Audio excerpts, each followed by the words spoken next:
Sa pagkamatay ng isang membro ng tribong Alangan, dun napagtanto ng buong grupo na alam nilang nasa hukay na ang isa nilang paa sa pinili nilang pagpunta sa isla ng Firuma. Dahil unang bugso pa lang yon ng digmaan ay nalagasan na sila ng kasamahan. Ngunit hindi na sila pwedeng umatras dahil nandun na sila. Pagkatapos ng pagbibigay karangalan ni Apo Iraya sa kanyang mandirigma, ay kinausap na nito si Athan, na nakapagitan naman si Timot bilang nakakaintindi sa magkabilang diyalekto, translator kumbaga. At doon ay pinaunawa ni Apo Iraya kay Athan na ayos lang ang kanyang tribo sa nangyari. At makakaasa si Athan na susuportahan siya hanggang sa huli. Dahil may tiwala si Apo Iraya dito na tinatawag nga siyang sugo. At kung yun man ang maging dahilan ng kamatayan ng kanyang mga mandirigma, kahit na pati si Apo Iraya ay alam nilang naaayon yun sa desisyon ng mga Panginoon ng kalikasan na kanilang sinasamba. At normal lang yun na mangyari para sa kanila sa paghangad ng para sa ikabubuti ng kinabukasan sa mga normal na tao. Lalong-lalo na ang kanilang tribo sa hinaharap din nito.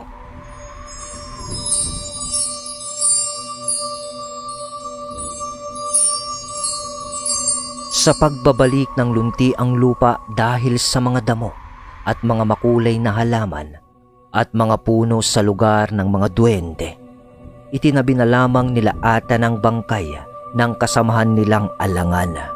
Nag-ipon sila ng mga tipak-tipak ng bato mula sa gilid ng kuweba at yun na ang nagsilbing tabon nila sa bangkay nito hanggang sa di na makita yung buo nitong katawan. Pagkatapos nun, Ikong Isong, total nandito na rin lang tayo. Baka pwede na nating ituloy ang pagkuha sa kayamanan. Sa winikang yun ni Mang Bandong, nagkatingin-tinginan ang buong grupo. Para bang naiinis na rin sila kay Mang Bandong. Wala na kasi sa timing yung pagkaganid niya sa kayamanan. Para bang wala siyang pakialam sa namatay na Alangan tuloy sa sinambit niyang yun. Di naman nun umimik si Athan, pero nakasimangot na ito. Sige. Walang problema, Ginoo. Nathaniel, tutuloy na ba tayo? Tanong pa ni Ingkong Isong sa pagtugon nito kay Mang Bandong. Tumangulang naman noon si Athan at hindi na umimik pa yun. Yun bang tangong walang gana? Ganon. Yung parang napipilitan na lang. Sa kahiwagaan ng lugar na yun, nagpatuloy na nga sina Athan sa paglalakad upang tuparin ang nais ni Mang Bandong. Sa kanilang paglalakad, doon nila napagtanto na napakahiwaga at napakaganda pala ng paligid. Pahapiyaw pa lang pala yung nakita nilang kagandahan ng kapaligiran sa bukana kanina ng kuweba. Dahil doon ay nakita ni Athan at ng buong grupo nito na may isang baging na may sariling buhay at gumagalaw yon na parang may inaasikasong bagay sa lugar. Mga ibon pa na kakaiba ang kulay na sa tanang buhay nila ay doon lang nila nakita. Pati yung tutubi na halos kasing laki ng kalapate. At maya-maya pa ay nakakita sina Athan ng pila ng mga nilalang sa isang nakaumbok na lupa na halos 2 katao ang taas nun. Tapos yung lapad ng katawan nun ay parang sa puno ng akasya na magulang na. Walang kahit anong nakatubong damo sa nakaumbok na lupa na yun. Pinakamalapit na paglalarawan dito ay isang napakalaking nuno sa punso iyon. Ganun na lang para maintindihan natin. Hindi rin lalayo sa itsura ng mga tao ang mga nilalang na nakapila doon at tumatagos ang mga ito sa napakalaking nuno sa punso. Mapuputi, maitim, matulis na tenga. Tapos yung iba ay meron pang antena sa kanilang mga noo na parang sa tipaklong. Pero kakaiba ang kasuotan ng mga yun na parang sa banyaga ang estilo. May kulay ginto, may kulay pilak at nakabaro rin ng itim sa kanilang pananamit. Di naman pinapansin sina Atan ng mga nilalang na yun, basta nakapila lang sila. At pumapasok isa-isa sa nuno sa punso na parang isang portal. Sa pagtataka at pagkahiwaga ng kaisipan nila Atan, bigla na lang nagwika noon si Ingkong Isong. Yung nakikita niyong yan ay ang daanan ng mga engkanto patungo sa iba't ibang nawawalang lugar o isla sa buong mundo. Sila ang iba't ibang uri ng engkanto na nakatira sa mga nawawalang isla o lugar. Ganun ho ba, Ingkong? Saan po ang mga lugar na yon? Sinasabi ko na sa'yo na sadyang napakaiwaga ng mundo.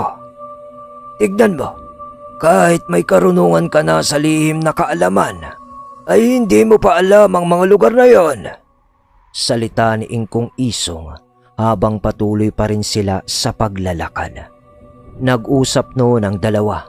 Nakikinig lang naman si Hazel at ang iba pa. Kaya't doon ay nagpatuloy sa pag-uusap si Ingkong Isong at Atan. Una dyan ang Lioness, Atan. Lioness? Sambit ni Atan. Oo, Atan. Sa alamat ng islang yon, sa malayong parte pa ng mundong ito, sa lugar ng mga banyaga, sinasabing nabubuhay nung mga unang panahon pa sa mga unang pag-usbong ng mga tao. Lumubog ang isang islang yon ng isang gabi lang dahil sa pagsumpa ng mga Panginoon na pinapaniwalaan nila. Dahil sa dami ng kasalanan ng mga taong nakatira sa isla ng Lioness. Pero hindi doon natapos ang parusang iginawad sa mga taong nakatira doon. Dahil yun lang pala ang umpisa ng kanilang kaparusahan. Ayon sa mga haka-haka, isang tao lang daw ang nakaligtas sa paglamon ng dagat sa islang yon. Pero sinasabi naman ng iba na ang mga taong kasamang lumubog sa isla ay nabuhay bilang mga kaluluwa na lamang at nanatili sa isang dimensyon dahil sa kaalaman din nila sa gawaing pangungulam kung tawagin sa atin. At nabuhay na nga sila bilang mga engkanto na lamang na hindi makatikim ng mga makamundong bagay na nagbibigay kasiyahan sa mga tao. Sa isang normal na tao, pangalawang koneksyon ng dinadaanan ng mga yan ay ang lugar ng Maida, Atan. Malimit din yun na tawagin ng mga manlalayag sa buong mundo ay multong isla. Dahil kagaya nitong Firum ay hindi nakikita ng basta-basta lang ang isla ng Maida ng mga manlalayag.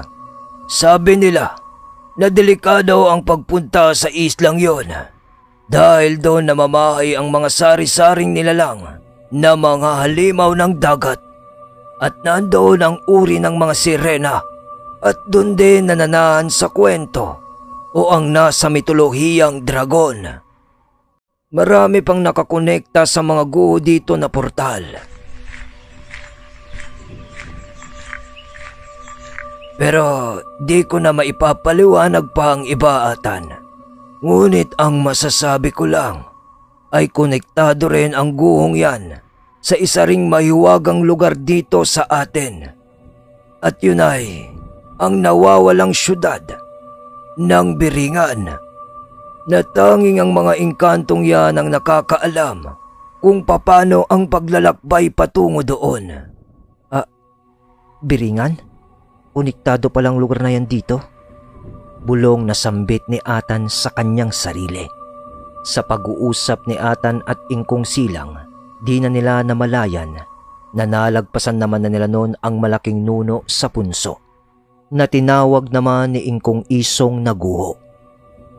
Ingkong, makisabat na nga lang. Di ba may kapangyarihan kayo dito sa isla? Bakit di mo na lang gawin yung ngayon? Para mas mabilis tayong nakarating sa kinaroroonan ng ginto. Ginoo, kagaya ng sinabi ko sa kuweba kanina, oo nga't may sumpa din akong kapangyarihan sa isla. Pero may mga lugar at mga bagay din na di rin saklaw ng aking kakayahan. Dahil kapag ginawa ko yun, mabubulabog ang ibang nilalang na tahimik na namumuhay dito. Bakit naman, Ingkong? Tugon naman ni Mang Bandong. Sapagkat sa bawat lugar o komunidad, sa hiwaga man o normal na pamumuhay, kailangang manatili ang balanse kung may kapangyarihan. Kung may kapangyarihan, ay meron ding dapat pangalagaan. Kagaya ng ginawang pamahalaan ng mga tao na pagluklok ng kanilang pinuno, na siyang nagbigay ng kapangyarihan dito. Sa pinuno namang iyon ay kailangan niyang pakaingatan ang kanyang nasasakupan, dahil walang kapangyarihan kung walang mga nilalang o mga tao na iyong pamamahalaan. Salita ni Ingkong Isong na medyo matalinhagang malalim. Hindi naman kita maintindihan, Ingkong. Ang layo ng narating ng sinabi mo. Tugon naman ni Mang Bandong. Ginoo, para mas maintindihan mo, walang silbi ang buhay ng nilalang kung namumuhay lang ito ng mag-isa sa isang isla. Sasabihin ko sa iyo sa mga bagay na naiintindihan mo. Halimbawa, ang ginto na hinahangad mo. May halaga pa talaga yon sa tingin mo kung wala namang ibang tao ang may nais na bumili nun sa iyo. Ni hindi mo nga makain ang bagay na yon, di ba? Oo nga, no?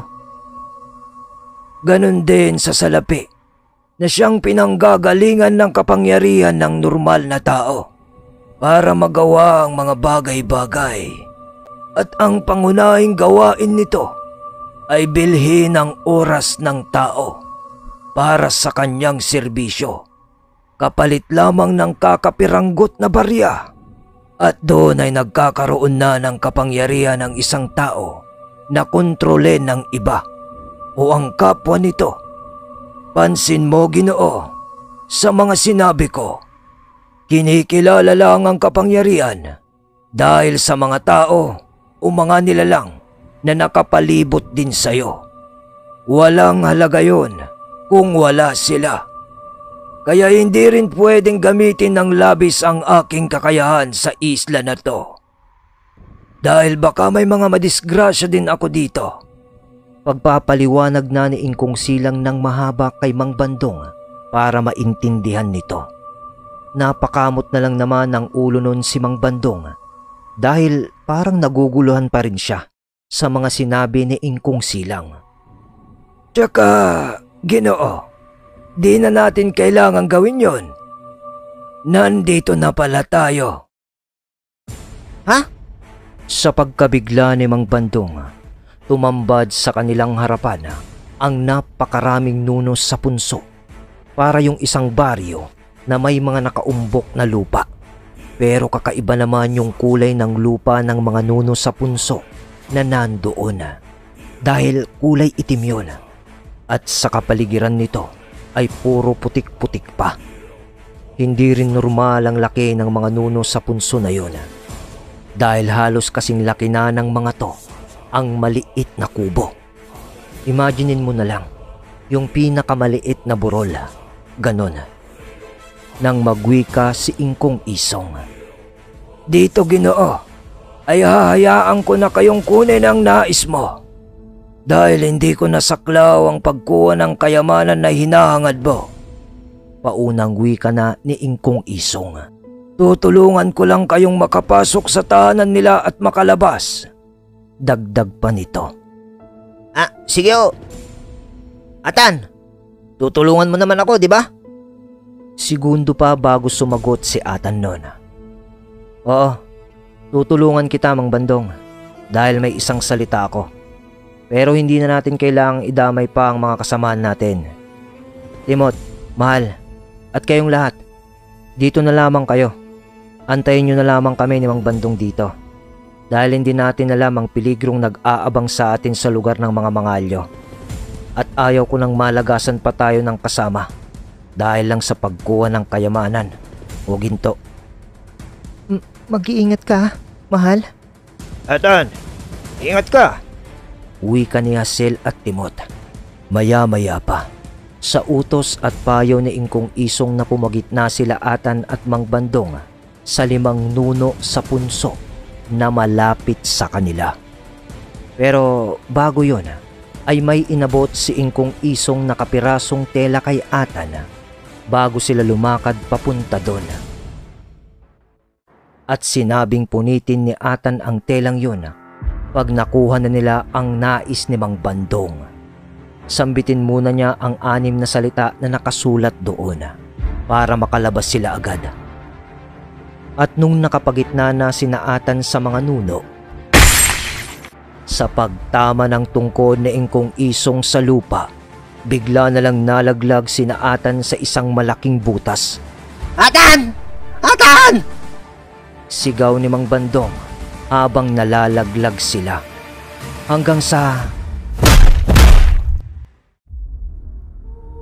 hindi naman sila napanaw sa kanilang pagkalagpak. Pero ramdam ni Mang Bandong na hindi lupa yung linaglagan nila nang may mahawakan itong parang kapiraso ng kahoy.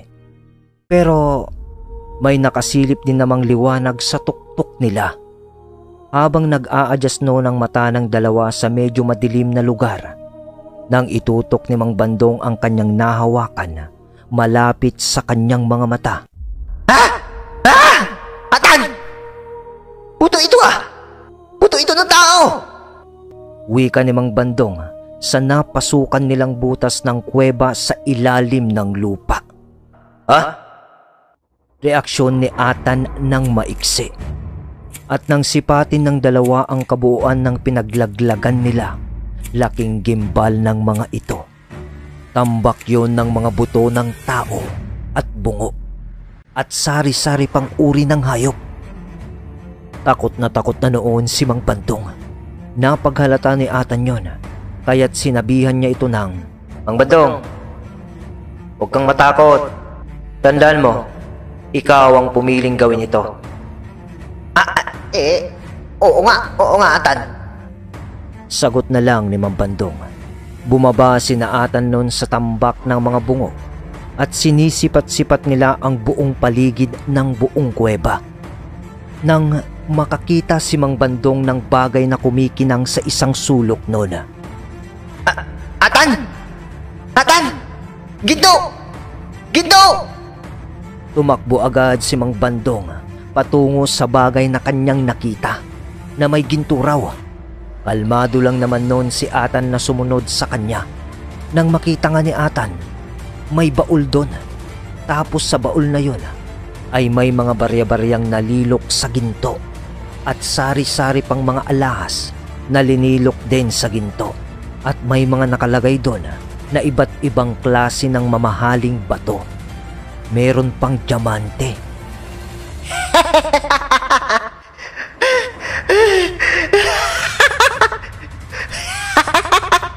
Mayaman na tayo, Atan! Mayaman na tayo! Sigaw ni Mang Bandong sa pagkakakita niya sa kayamanan na matagal na niyang pinapangarap. Napangiti naman si Atan pero hindi niya alam ang magiging reaksyon niya.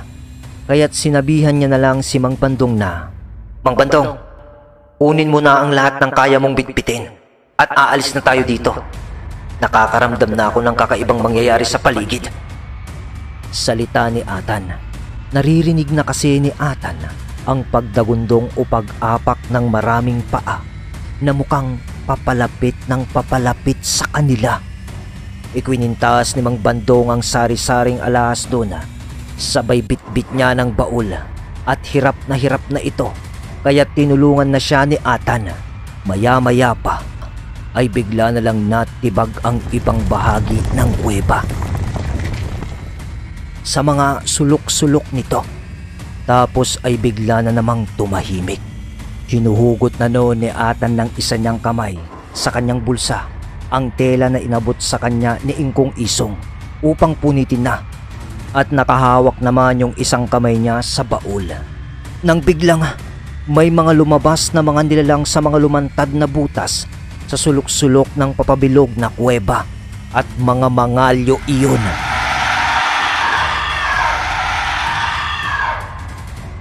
Dali-daling inatake sina Atan ng mga ito, kaya't sa bilis ng pangyayari, imbis na mahugot ni Atan yung tela, bumitaw siya sa pagkakahawak niya ng baul at mas inuna niyang hugutin ang kanyang talibong. Pagtalon nung nilalang sa kanya upang kumagat, saksak nito ng talibong.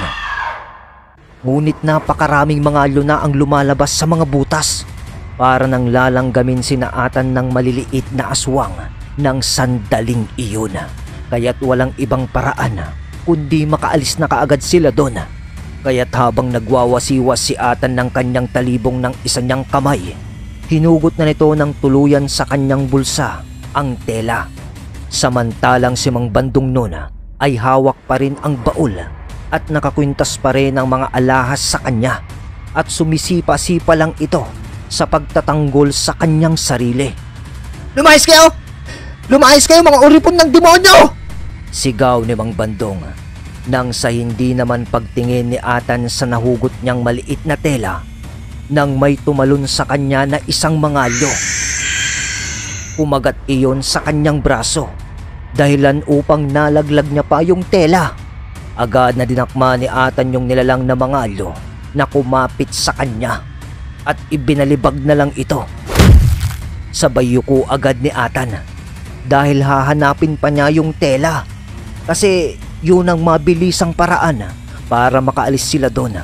Ayon kay Ingkong Isong, halos idukdok na ni Atan ang kanyang sarili noon sa lupa, makita lang yung tela. Asan na? Asan na? Salita pa nito. Habang hinahanap yun ni Atan, ay marami na rin pumapatong sa kanya na mga mangalyo na pilit siyang kinakagat. Halos matabunan na nun si Atan sa sobrang dami ng mga yon. Ganon din si Mang Bandong. Nakaupo na rin ito dahil sa may mga nakasabit na sa kanyang katawan na mga mangalyo. Pero hindi pa rin siya bumibitaw sa baul na hawak nito na may laman na maraming ginto. Atan! Atan, nasaan ka na? Huling sigaw nito. Pero tuluyan nang natabunan si Atan nung mga mangalyo. At sa nakapailalim naman na si Atan, ito na! Ito na! Nakita ko na! Nakita na ni Atan yung tela. Mabilis na binigkas nito ang mga nakasulat na salita doon. Habang halos nakadukduk na siya, sabay punit na nito.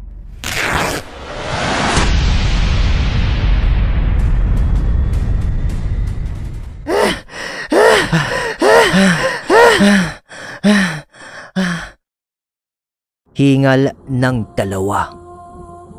At doon ay nakita na lang nila ang kanilang mga sarili sa putikan na may mga sugat na hindi naman gaanong kalalalim. Katabi ang mga ginto at iba't ibang klasing mamahaling bato. Sa isang iglap ay bumalik sila sa pinanggalingan nila kanina. May biglang yumakap naman kay Atan agad.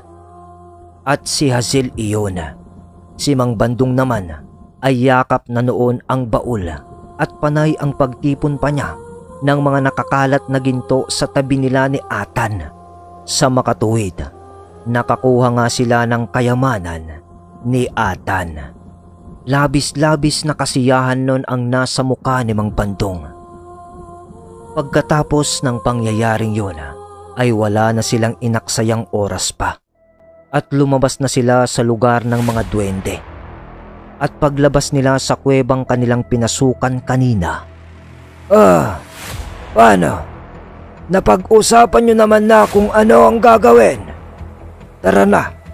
Sa pagsambit noon ni Ingkong Isong, ay ang pagtama na naman ng kanyang tungkod sa lupa.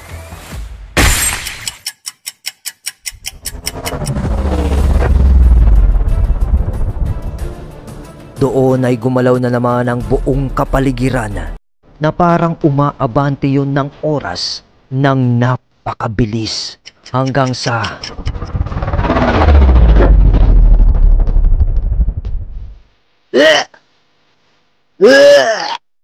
suka na naman ni Mang Bandong. Paano, Mang Bandong? Dito na kayo maghintay sa barko mo. Nakuha mo naman na ang gusto mo. Uwi ka ni Athan dahil bumalik sila sa kinalalagyan ng kanilang barko. Pero kailangan namin makatiyak na hindi mo rin kami tatakasan kasama ang barko. Mang Bandong, kaya't kagaya na napag-usapan natin, may iwan dito ang isang gabunan at isang mandirigmang alangan para bantayan ka. Dagdag pa ni Athan. Walang problema, Atan. Usapan na yung usapan. Dito lang kami. Yayakapin ko lang itong mga ginto ko. Tugon ni Mang Bandong kay Athan. Mabuti kung ganon, Mang Bandong. Sige, aalis na kami. Sandali, Atan. Bakit di mo na kayo kumain? Parang pagdiriwang na rin. Dahil nakakuha tayo ng kayamanan. Lampas na atang isang araw sa pagsuyod-suyod natin sa islang to.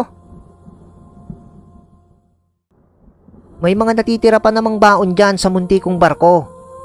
Napaisip noon si Athan. Sige.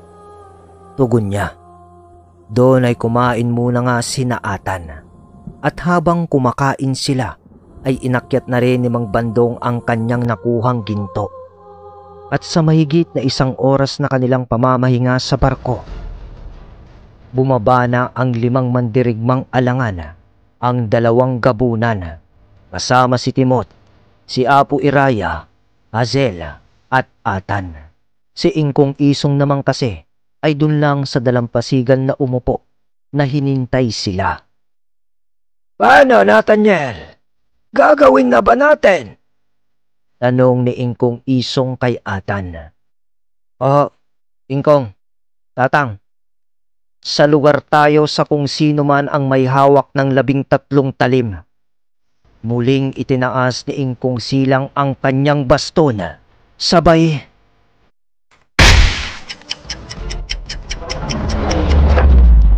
sa pagtama ng bastong kahoy ni Ingkong Isong sa buhanginan sa gilid ng baybayin ng Firuma.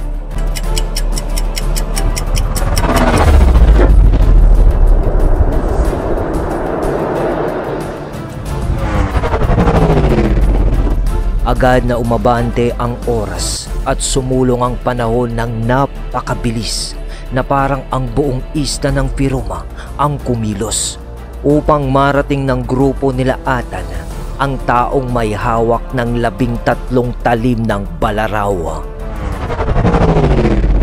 Sa pag-abante ng oras ay siya namang pagdating nila Athan sa isang lugar sa Firuma na isang kagubatan na may mga patay na puno't halaman na may makapal na hamog sa paligid. Pero kasunod naman nun ang paglantad sa makakapal na hamog ng isang napakalaking tahanan. O masasabi na nating malapalasyo sa itsura nito. At sa paligid ng palasyo na yun ay ang mga kabahayang matataas na gawa sa mga kahoy. Ang mga sahig nito ay nakaangat sa lupa nang halos nasa 8 metro ang taas kung iyong tatantyahin sa iyong paningin. Matataas kasi ang kahoy na poste nito sa 4 na sulok ng bahay na yon. At kung iyong bibilangin ang ganong uri ng bahay na nakatayo doon, ay malulula ka sa dami. Pare-parehas lang kasi yung itsura o pagkakagawa ng mga bahay sa lugar na yon. Tanaw nila Athan ang buong kapaligiran pababa dahil sina Athan ay nasa pinakamataas na bahagi ng lupa bago ang kabahayan na ito. at yung malapalasyong tirahan naman ay nasa gitna ng mga kabahayan na yun, na parang yun yung pinakasentro ng sibilisasyon ng lugar na yun. Nang binasag na ni Ingkong Isong ang katahimikan sa pagdating nila sa lugar. Nathaniel, ito ang pusod ng Firum. At dyan sa malaking kastilyo na yan, nananahan ang may hawak ng 13 talim ng balaraw. Walang iba, kundi ang nag-iisa kong anak, na si Silang. Yun, mga kabagis. Gusto ko lang klaruhin at ulitin. Tama kayo sa narinig nyo. Anak ni Ingkong Isong si Ingkong Silang. Kaya't mula dito ay mas lalong magiging interesante ang mga kaganapan. Dahil doon, balik tayo sa kwento. Ano? Anak nyo si Silang, Ingkong Tatang? Pagkabigla ni Atan sa sinabi ni Ingkong Isong. Oo, Atan. Pero wag ka munang magtanong ng marami sa akin at marami pa tayong kailangang gawin. Ang tanging titiyakin ko lang sa iyo ay nasa panig niyo ako, Nathaniel. Ganun ho ba, Tatang? Salita na lang ng maiksi ni Atan nang medyo may pag-aalangan. Bueno, nandito na tayo, Nathaniel. Kaya't pwede na tayong mag-umpisa. Sige ho, Ingkong Tatang. Sagot ng maiksi ni Atan. Mga kasama, nakikita nyo ba ang daanan pababa mula dito sa kinatatayuan natin? Oho, Ingkong. Tugon ni Timot. Mabuti. Sa baba nito ay aninag nyo rin siguro ang diretsyong daan. At ang daanan na yon, sa dulo nun, ay ang pintuan ng kastilyong inyong nakikita. Ganun lang kasimple, at yan naman ang daanan lang patungo doon. Kaso, oras na umapak na tayo sa daanan na yan patungo doon, ay tiyak na magigising ang mga lalang na nasa mga bahay na yan. At yun ang ating kakaharapin dahil sila ang mga kawal ni Silang na pumoprotekta sa kanya dahil sa hawak niyang balaraw. Sa makatuwid, mga kasama, ay kailangan nating lagpasan ang higit sa 1 kilometrong daanan na yan patungo sa pintuan ng kastilyo. At habang binabagtas natin yan, ay sinasalubong naman tayo tiyak ng mga kawal na aswang ng aking anak. Naiintindihan niyo ba, mga kasama? Nang marinig ni Atan ang sinabi ni Ingkong Isong, nagkatinginan sila ni Hazel na para bang bumubuo ng pangungusap ang kanilang mga mata bilang mag-asawa. Pagkatapos nilang magkaintindihan sa maiksing tinginan lamang, bumuka ang bibig ni Atan para sa pagwiwika ng, Mga kasama, alam kong nandito na tayo at wala na sa inyo ang gustong umurong pa. Pero hindi ko tinatanggal sa inyong mga sarili ang inyong karapatan na umatras at magbago pa ng isip. Kaya't dito pa lang, bago tayo sumuong sa lugar na yan, pwede na kayong magdesisyon kung gusto nyo nang bumalik ng barko. Dahil alam nyo at alam ko na sa puntong ito ay wala nang kasiguraduhan ang buhay natin. Kaya't habang buhay pa kayo, ay binibigyan ko na kayo ng pagkakataon bilang individual na ipagpatuloy ang inyong buhay sa labas ng islang to.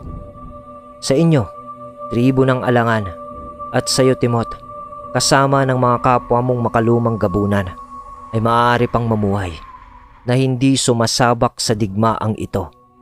Narinig nyo naman siguro ang sinabi ni Ingkong Isong.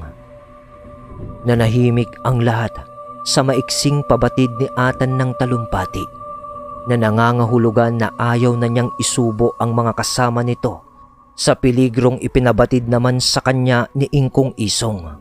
Ngunit tumugon si Timot ng, Oo, Atan. Sa buong buhay namin ay ang pagiging aswang ang nananalaytay sa dugo namin. Pero kung kasamaan man ang bumalot sa aming mga katauhan, naniniwala naman ako na sa bawat kadiliman ay may nananatiling apoy sa pagkatao ng isang lalang na siyang nagsisilbing liwanag. Mapatao man ito na normal o isang aswang. At ikaw ang gumising nun sa aming mga katauhan, Atan. Kaya ninais naming tumulong sa iyong layunin. Kasama na rin doon ang pagtutulak ng kaalaman ni Apo Iraya sa mga magaganap sa mga susunod na panahon na amin ring pinagtitiwalaan. Patay kung patay, Nathaniel. Hanggang sa huli ay lalaban kami para sa panig mo. Dahil para saan pa ang buhay kung wala ang paghabol sa ligasiya o pangarap? Dahil alam din namin, tunay ngang wala kang madadala sa kamatayan. Pero kung ang pagtulong sa iyo, Atan, ay ang siyang ligasiyang aming maiiwanan, bagaman wala naman sa kaisipan ng iba, para sa akin, kasama ang dalawa kong natitirang kapamilya, ay yun na ang isang tunay na karangalan. Mahabang tugon ni Timot. Nang napatingin naman si Atan sa mga mata ni Apo Iraya, bigla na lamang nitong itinaas baba ang kanyang tungkod na sipat. At ipinapatama yun sa lupa. Sabay bigkas niya ng isang inkantasyon ng paulit-ulit habang ipinapatama nito ang dulo ng kanyang sibat sa lupa. Nang paulit-ulit din hanggang sa sinabayan na siya ng mga natitira nitong mga mandirigmang alangan.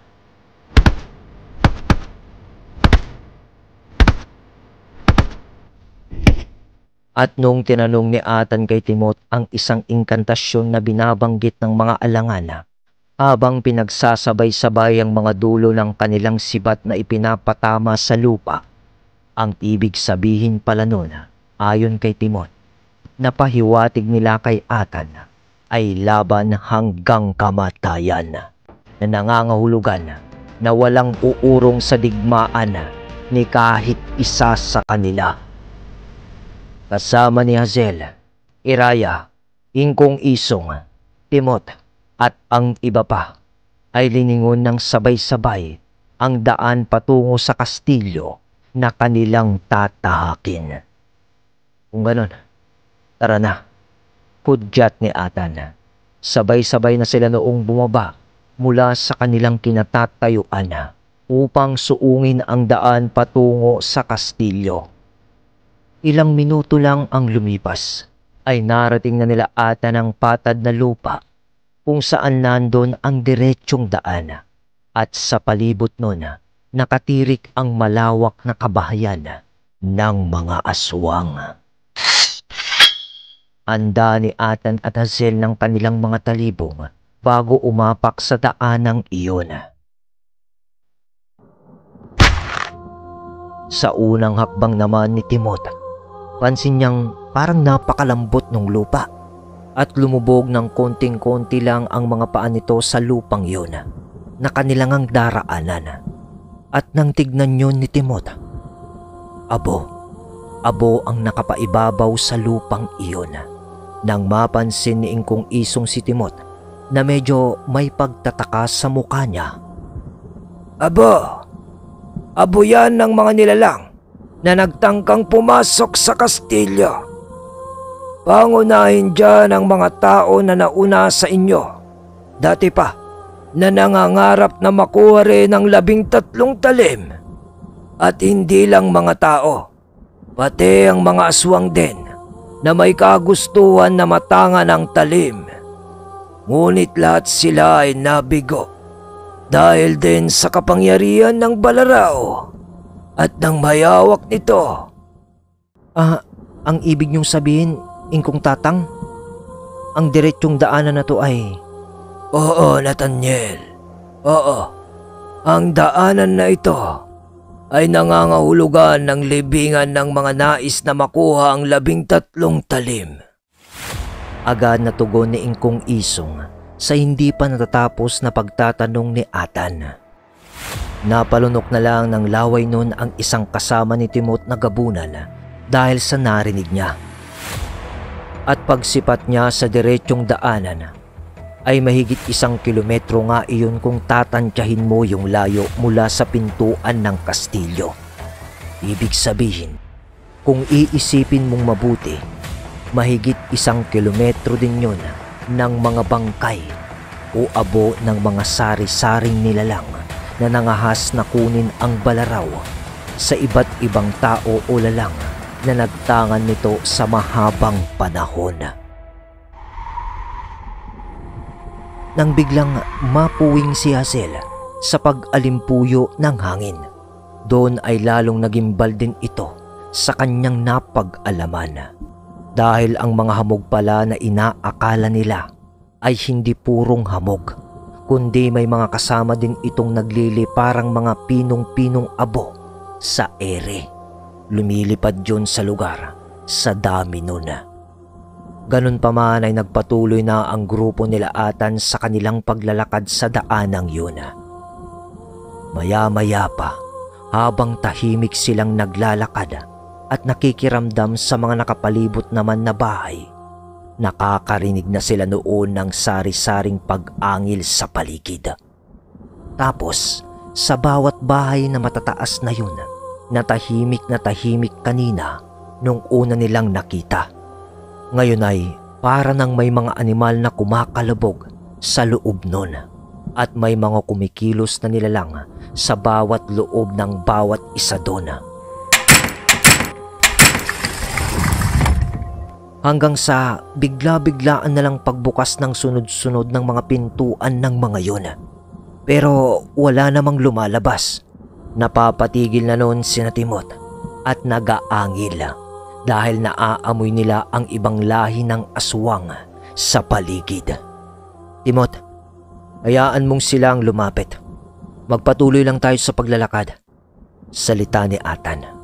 Doon ay medyo kumalma si Timot sa sinabi ni Atan at nagpatuloy nga sila sa paglalakad.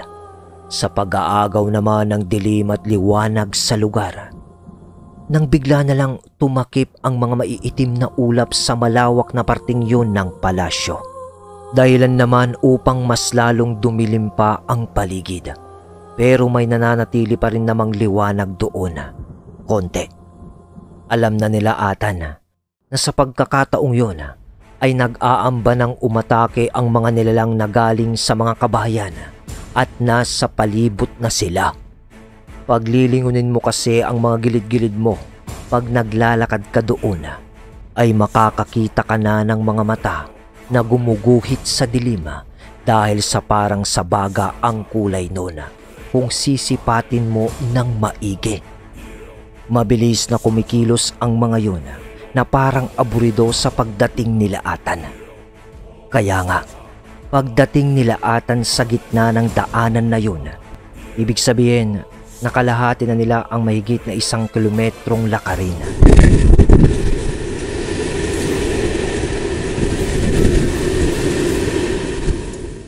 Nang biglang umalikabok ng napakakapal sa harapan nila dahil sa makapal din na abo na bumabalot sa lupang kanilang inaapakan. Mga 5 dipa ang layo nun. Nagtakip ng ilong sina Atan noon at Hazel. Di nila agad nasipat kung ano yung sumulpot sa kanilang harapan. Dahil sa patuloy pa rin ang paglipad ng pinong abo sa paligid nito. Nang bumulong ng konti si Hazel ng pangalan ni Burias. Umalimpuyo noon ang hangin na para bang inihipan ang mga naglili parang abo sa paligid. At doon ay tumambad sa kanila ang nasa 8 nilalang, nakahalin tulad ng mga nilalang din na kanilang nakaharap sa lugar ng mga duwende. Pero sa itsura, mukhang mas mabagsik ang mga yon dahil bukod sa katangkaran nila at mga buhok na mahahaba na buhaghag na parang sa alambre ang tigas. Tao naman kung titignan mo ang postura ng mga yon. Ngunit di kagaya ng mga unang nakaharap nila Atan sa kuweba na di gaanong kaitiman, sapagkat ang mga kaharap nila ngayon ay napakaiitim na makislap ang kulay. Alam nyo yung parang pinaliguan mo ng langis na pinag-change oilan ng sasakyan? Ganon, maitim na parang ang lagkit tignan ang tekstura ng kanilang mga balat. Bukod doon ay mahahaba rin ang daliri ng kanilang mga kamay. Tapos, idugtong mo pa yung mahahaba rin nilang kuko na purong-puro sa tigas kung titignan mo ng maigi. Nakabahag lang ang mga yun at ang kanilang mga bibig ay halos abot na rin sa kanilang tenga sa sobrang laki. Nakabuka ang mga yun dahil sa pagtatama ng kanilang mga ngipin na pangil na lahat. At eto na nga ang mga kawal na aswang ni Silang. Nang biglang umalikabok na naman sa may bandang likuran naman nila at konting espasyo na lang ang pagitan nila mula doon. Nang lingunin nyo ni Timot ng patagilid dahil sa panggigigil nito kasama ang ibang mandirigmang alangan, kawangis din yun ng nasa kadilang harapan. Doon ay nagsalita na si Atan. Tama ko. Hinihintay lang nila na makalahati natin ang daanan na to. Nais nila tayong sukulin mismo dito sa gitna. Pero mga nilalang, pasensya na kayo. Alam na ng mga gabay namin yan. Sa pagsambit noon ni Atan, 2 aswang ang nasa harapan nila sa may bandang likuran ng mga nilalang na yon na kanilang kaharap. Ay biglang tumilapon ang 2 doon. Sabay ng pag-aangil ni Cartela. Agad na naalarma ang mga aswang, pati yung nasa kanilang likuran, nang pagtama naman ng palakol ni Kapwambulod sa mga nilalang na umaamba sa likuran nila Atan. Sa pangyayaring yun, sa isang iglap, ang pangalawang bugso ng digmaan sa Firuma ay nag-umpisa na. Dahil bigla nang umatake ang mga nilalang, nakawangis ng kanilang mga kaharap sa kapaligiran. Nagaangil ang mga ito habang papalapit sa kinalalagyan nila Atan.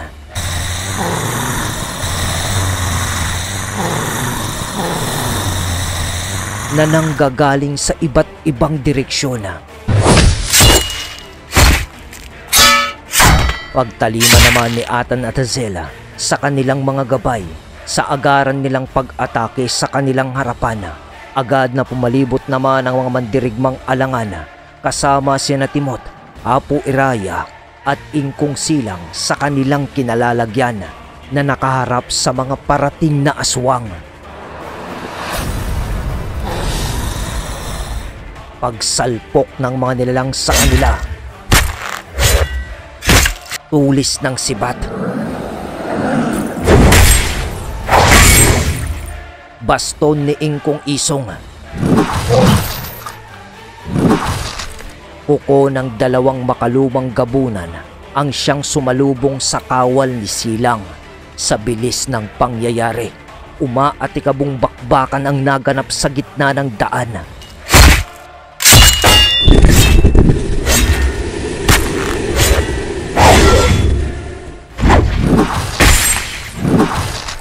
At dahil sa komosyon na linilikha ng labanan, halos hindi na magkakitaan ang lahat dahil sa paglipad ng maraming alikabok ng abo.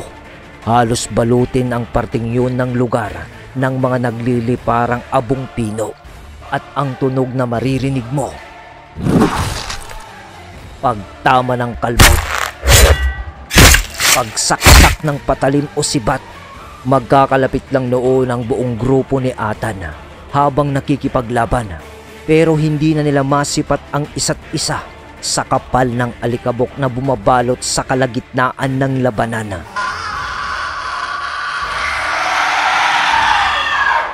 Mga pagsigaw, pag-aangil. Yun na lang ang tanda nila sa kung ano ang nangyayari sa iba nilang mga kasamahan. Nagpatuloy ang labanan ng ganon. Pero maya-maya, narinig nila ang pagsigaw ni Hazel ng ngalan ni Burias na gabay niya sa hangin. At doon ay may isang banayad naman na ipo-ipo ang umikot doon sa nagaganap na labanan. Ngunit parang hindi yun dumadampi sa lupa. dahil sa hinigop naman nito ang makapal na alikabok sa kanilang pinaglalabanang lugar. At dunay nanahimik bigla ang paligid, para bang tumigil ang mga aswang sa pag-atake. Ngunit ramdam ng pangkat nila Atan na nasa paligid lang sila, nang mapansin nilang lumantad ang bangkay ng isang mandirigmang alangan sa daan. Nalagasan na naman sina Atan ng isang kasama. Nang magwika si Kapwambulod kay Hazel lang, "Hazel, mauna na kayo. Mukhang magtatagal pa ang labanan dito sa labas. At pag nagtagal pa kayo, ay unti-unti lang kayong mauubos dito. Pabor sa kanila ang alikabok dito sa pakikipaglaban kumpara sa inyong mga tao. Dahil sa kaya nilang ikubli ang kanilang sarili dito habang umaatake. Upang kayo ay paslangin, kami na ang bahala dito ng gabay ng iyong asawa, si Kartel. Sikapin niyong makapasok sa pintuan ng kastilyo kung yon ang pakay niyo." Pero, Kapwambulod, "Huwag kang mag-alala, Hazel. Nagpuder ka na para sa akin nung nasa barko pa lang, kaya't hayaan mong isukli ko sa iyo ang ginawa mo. Dahil tatawagin ko na ang buong hukbo na aking pinamamahalaan sa espiritual na mundo. At kami na ang bahala sa mga nilalang dito." Sagot ni Kapwambulod bago pa matapos magsalita si Hazel. "Tama yun, Atan." Tugon naman ni Kartel na noon ay nagsamateryal nga. At kasabay noon ang paghampas ni Kapwambulod sa lupa ng kanyang palakol.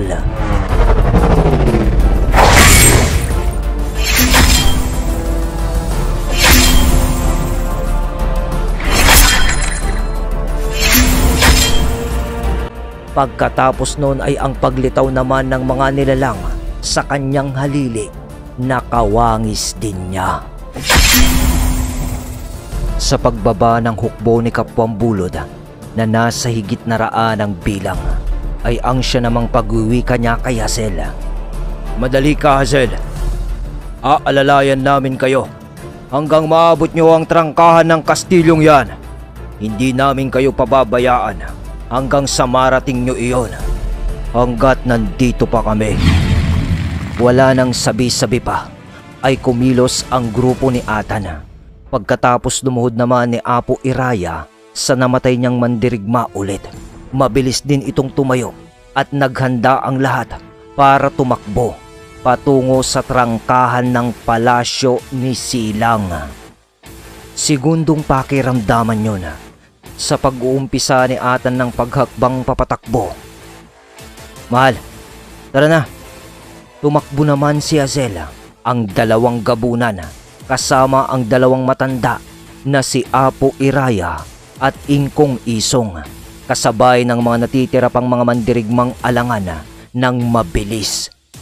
Dahil doon ay muling umalikabok ang buong paligid sa kanilang pagtakbo, na nangangahulog ang hudyat din yun ng mga aswang na nasa paligid upang atakihin na sila. Pero agaran din namang kumilos ang hukbo ni Kapwambulod upang patumbahin ang sasalubong at hahadlang sa dinaraanan nila Atan.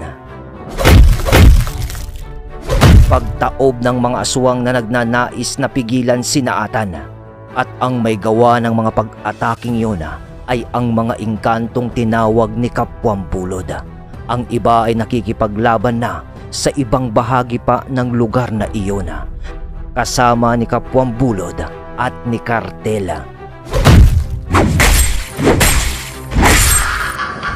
May mga ilang nakakalusot pa rin naman sa mga aswang at sumasalubong kina Atan sa dami kasi nun.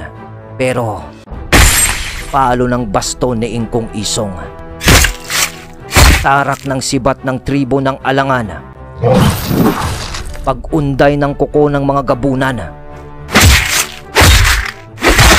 baon ng mag-asawa sa kanilang mga talibong. Sa bawat madaraanan nila na may sumasalubong ay sinusuklian nila yon ng kamatayan ng mga nilalang. Takbo! palo ulit, saksak ulit.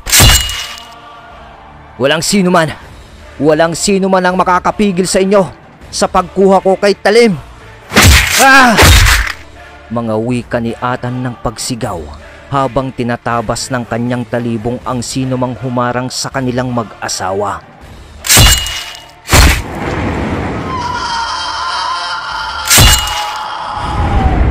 Sa pagbaon naman ni Hazel ng kanyang talibong na nagbabaga, kasama pa rin kasi niya si Cyrus, kaya't nag-aapoy ang sino mang tamaan nun ng kanyang talibong.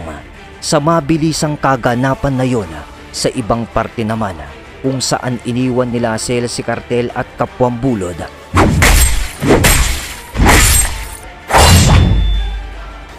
wasiwas niya ng kanyang palakol sa mga nakakaharap nitong aswang. Paghampas naman ng malalaking braso ni Cartel sa mga kalaban niya hanggang sa pag-aangil ni Cartel. At ito pala ay kagaya ng ginawa niya sa lugar ng mga duwende. Pilit siyang gumawa ng ilusyon upang linlangin ang mga nakakaharap nilang mga kalaban. At biglang napatigil nga ang lahat ng mga aswang. At ang hindi lang apektado ng ilusyong iyon ay ang panig nila Atan kasama ang iba pa. Ngunit nagkalat pa rin ang alikabok sa paligid na iniwan ng madugong bakbakan. Mukhang gumana ang ilusyon ni Cartel para linlangin ang mga kalaban nila sa pagtahimik ng paligid. Kasama sa saliw na nagliliparang alikabok ng mga abo. Ito pala ang ilusyon mo, Cartel. Salita ni Kapwang Bulod dahil kahit na hindi siya nakapailalim sa ilusyon na ginawa ni Cartel, nakita niya sa mga mata ng kanilang mga kaharap na kalaban ang nakikita ng mga ito sa kanilang mga mata. Aba, nakikita mo pala, Kapwang Bulod. Oo naman, Cartel. Nalimutan mo na ata ang kasabihan, Cartel, na ang mga mata ay ang siyang bintana para sa kaluluwa ng tao o mga aswang pa. Nakikita ko ang iba sa mga nilalang na ito sa kanilang mga mata. Nakikita lang naman nila ang mga bagay na kanilang ninanais.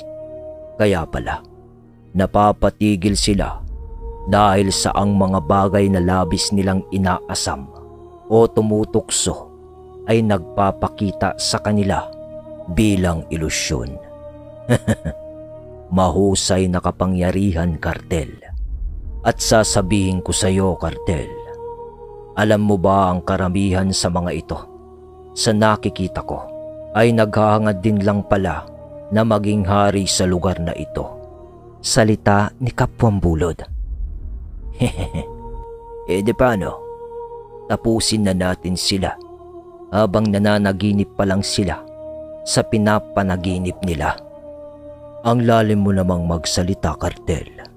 Pero sige, mga kasama, patumbahin na silang lahat habang nakakulong pa sila sa kanilang mga panaginip. Sa hudyat ni Kapwang Bulod ay pinagpapapas lang ng mga kasamahan nito ang mga aswang kasama si Cartel at Kapwang Bulod din, habang nakatayo na lamang ang mga aswang dahil sa ilusyon nila sa kanilang mga mata. Sa dako naman kina Atan, patuloy pa rin sila sa pagtakbo at papalapit na sila ng papalapit sa trangkahan ng palasyo.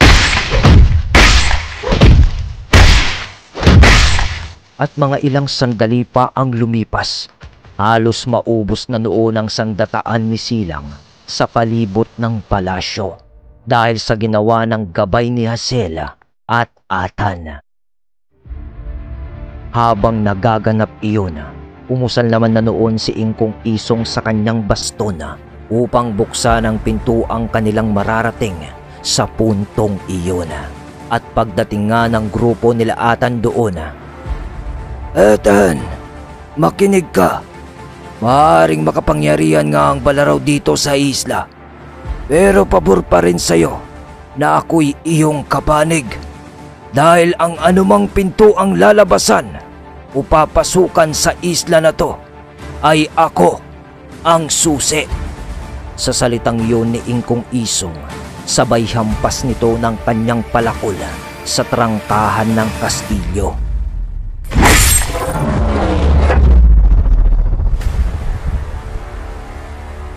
At doon ay parabang nadurog ang isang sumpa sa pintuang yun na siyang kandado nito.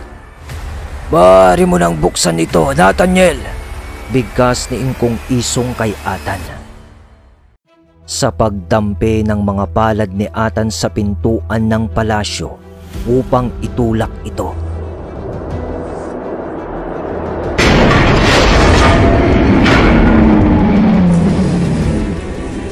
biglang napatigil si Atan sa pagtulak doon at natigilan naman ang iba at napalingon sa kanilang pinanggalingang daan dahil sa isang napakalakas naman na kalabog ang siyang tumama sa gitna ng daan na kanilang binagtas kanina. Para bang may nalaglag na kung ano doon. Medyo malayo yun kina Atan at mas malapit naman yun kina Kartel at Kapwang Bulod. Naghalo ang usok at alikabok na galing sa mga abo sa kapaligiran na nilikha ng malakas na parang pagbagsak ng kung anong bagay na yun. Hindi nga kasi agad nila nasipat yun kung ano man ang bagay na yun dahil nga sa makapal na usok at alikabok na tumatakip doon sa lugar.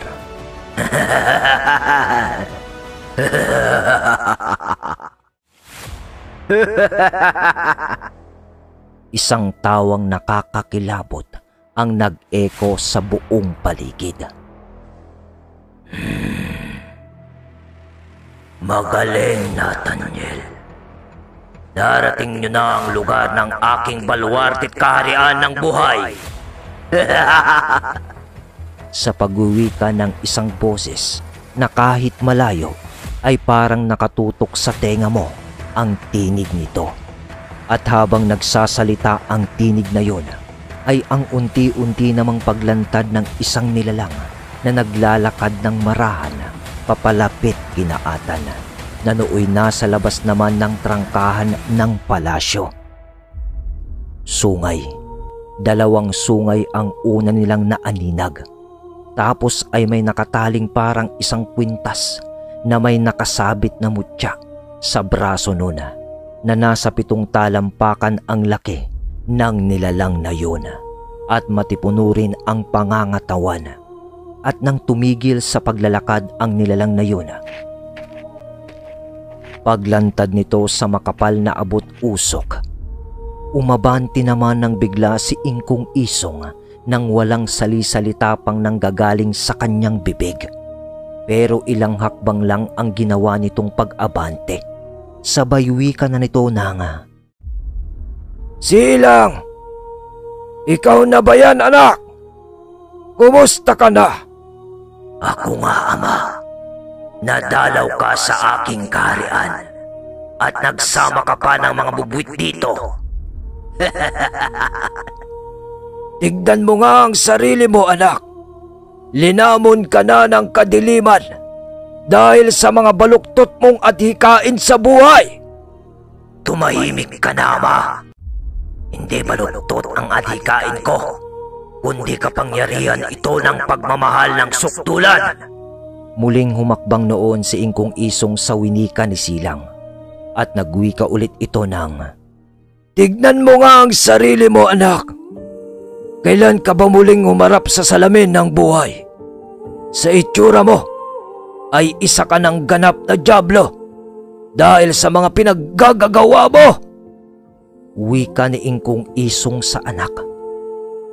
Sa paglalarawan kasi sa itsura noon ni Silang ay may 2 sungay ito at lumaki siya ng higit nung huling nakita ito ni Atan. At ang kulay nito ay itim, pero sa katawan nitong matipuno may mga bitak-bitak doon na parang mga ugat-ugat at nagniningas din na baga sa kulay nitong pula. Marami yun. Hanggang sa paanan nito ay may mga guhit-guhit na ganon dahil hubad ang buong katawan ni Silang. Pero hindi mo na rin mapapansin nun ang kasarian nito dahil sa parang sunog na ang parting yon ng kanyang katawan. At ang mukha niya ay para talagang sa demonyo. Kahindik-hindik ang itsura at nakakakilabot. Sa pagpapatuloy naman ng dialogo ng mag-ama, "Isa itong sakripisyo, Ama. Walang halaga ang itsura o figura ng tao kung ang mga adhikain nito sa buhay ay hindi niya makakamit." "Wala kang pinagbago, Silang.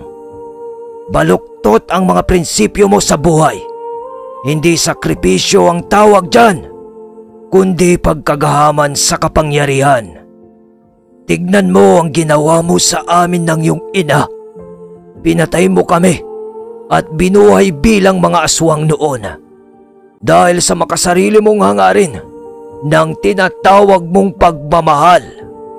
At hindi ka pa nakontento noon at ginawa mo akong immortal sa isla na to kasama ng sumpang kapangyarihan ng 13 talim na iyong hawak. Tama na! Tama na, Ama! Hanggang ngayon ay hindi nyo pa rin maintindihan na ginawa ko lang ito para magkakasama tayo nila ina ng panghabang buhay. Sayang nga lang at hindi kinaya ni ina ang sumpang ipinataw ko rin sa inyo at tuluyan siyang nawala. Pero di bale, gagawa rin tayo ng isang malaking pamilya sa labas ng islang ito. Konting panahon na lang ang aking hinihintay, Ama. Ayaw mo ba nun, Ama? Magkakaroon ako ng maraming kapatid sa labas ng islang to at makakabuo na tayo ng isang bayan na lahat ay tulad ko na ituturing mo na ring anak.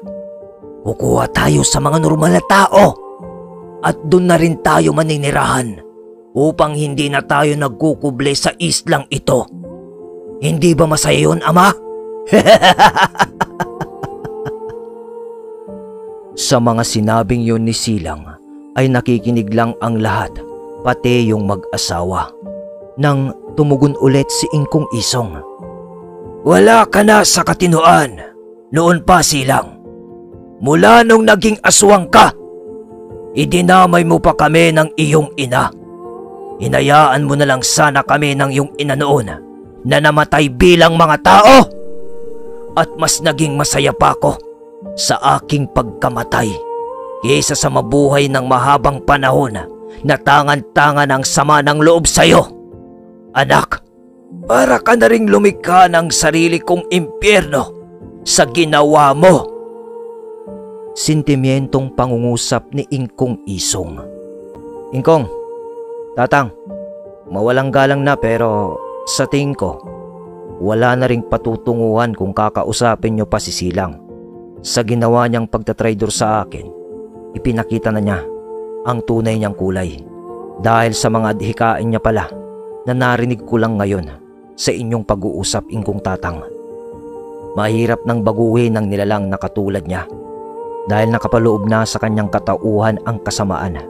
Dahil sa mga paniniwala nito, singit na nasalita ni Atan habang humahakbang ito papalapit ng papalapit sa kinatatayuan naman ni Ingkong Isong at nilagpasan niya pa ito.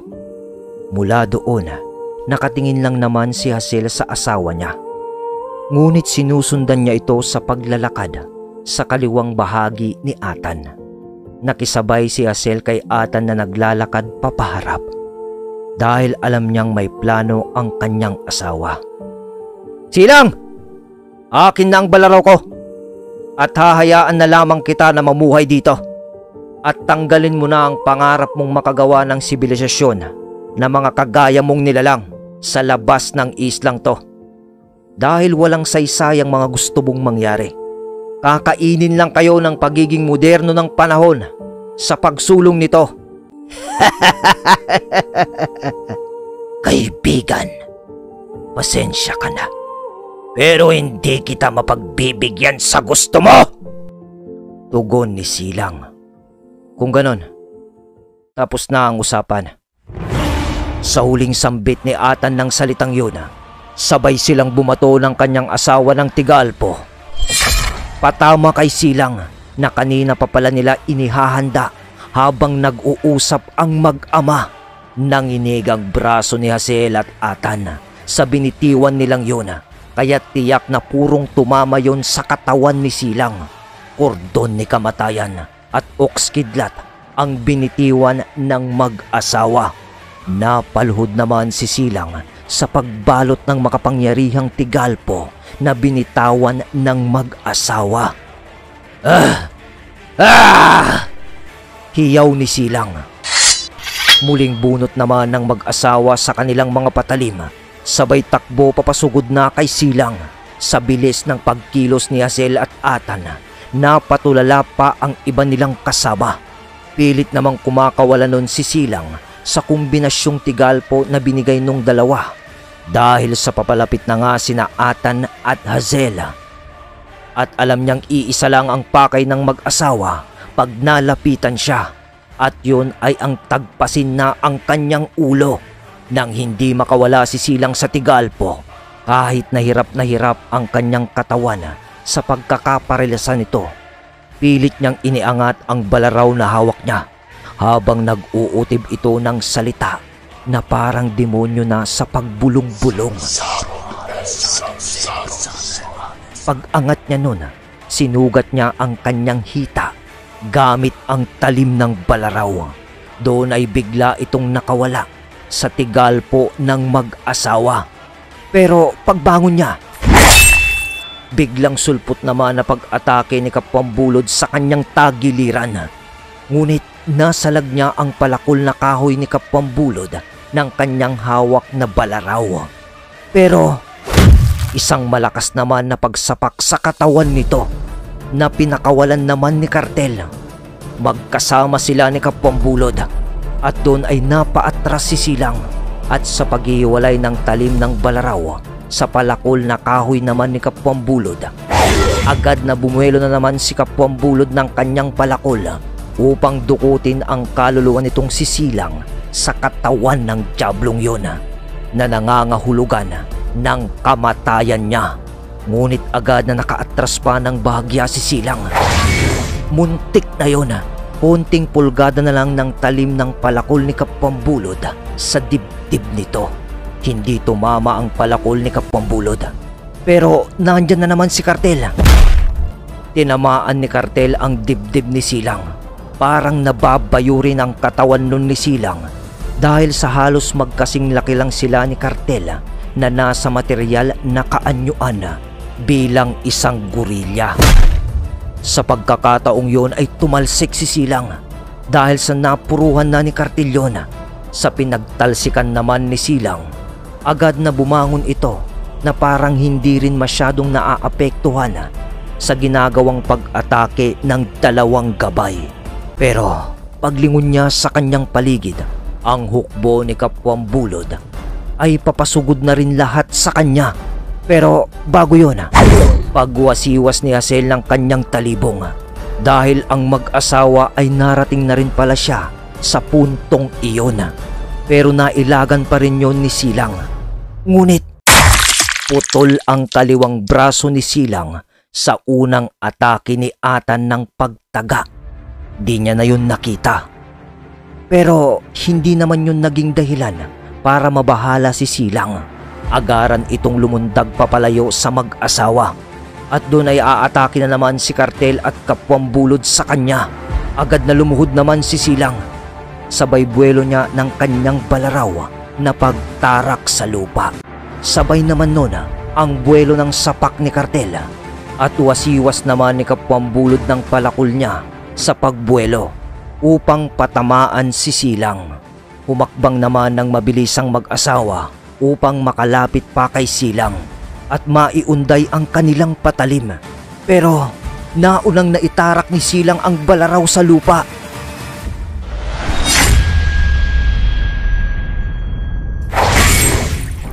At dunay ang tinamaan ng palakol ni Kapwambulod ay lupa na lamang.